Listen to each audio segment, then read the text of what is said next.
13 বছর পর এলো চাকরির চিঠি। এতে চিঠি পৌঁছানোর পর খাম খুলে চিন্তায় পায়।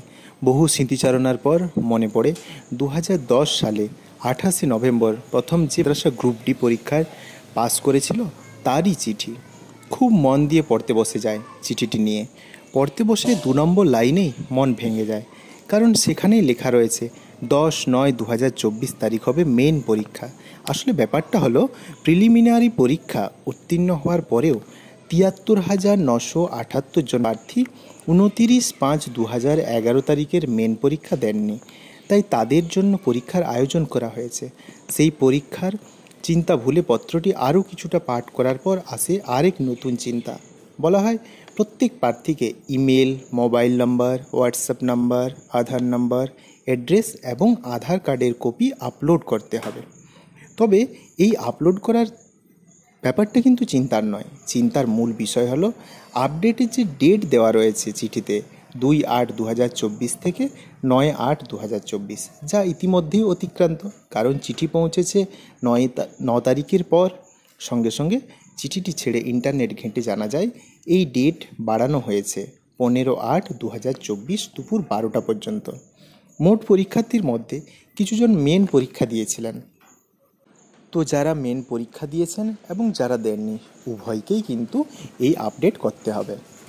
তো তারপর রীতিমতো তাড়াহুড়ো করে 15 তারিখের মধ্যে আপডেট করার পর জানা যায় না, ডেটটি আরও বাড়ানো হয়েছে। ডেটটি আরও 10 দিন প্রায় বাড়ানো হয়েছে। তো এবার আসে আরেক নতুন চিন্তা। কি চিন্তা? না, পরীক্ষা দেওয়া হবে। বয়স তো হয়ে গেল 45, তাহলে পরীক্ষাটা কি দেওয়া হবে? এখন তো সব ভুলে বসে আছে সবাই। তাহলে পরীক্ষার বিষয় কি না, কি বিষয় ছিল সে সময় তা তো ঘেটে সেটাও জানা যায়। কি জানা যায় না, জেনারেল নলেজ থাকবে, সেখানে ম্যাথ থাকবে 15, ইংলিশ থাকবে 15। তো এই রকম বিষয়গুলি থাকবে পরীক্ষায়।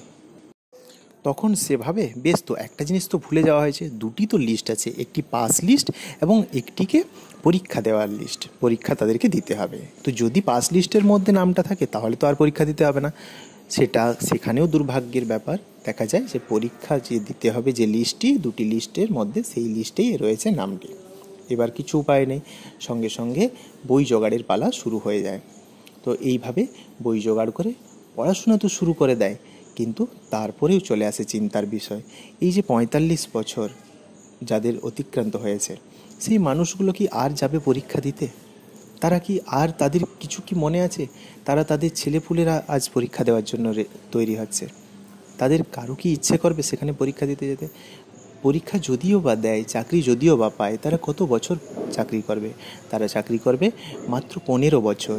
বেতন কত? বেতন 20-22 হাজার টাকায় শুরু হবে। কারণ কি? Group D. আবার মাদ্রাসা সব জায়গাতে তো নেই, অনেক অনেক দূরে গিয়ে চাকরি করতে হবে। সেখানে কি সংসারকে নিয়ে যাওয়া যাবে 20,000 টাকা বেতনে? তাহলে রয়ে গেল অনেক প্রশ্ন। এই প্রশ্ন আজও কারো জানা নেই। এই প্রশ্ন আজও কারো উত্তরও নেই। সে কি উত্তর দেবে? তাই এটা গল্প হলেও আজকের সত্য ঘটনা। ধন্যবাদ। যদি গল্পটি ভালো লাগে তাহলে অবশ্যই চ্যানেলটিকে সাবস্ক্রাইব করে কাছে থাকবেন।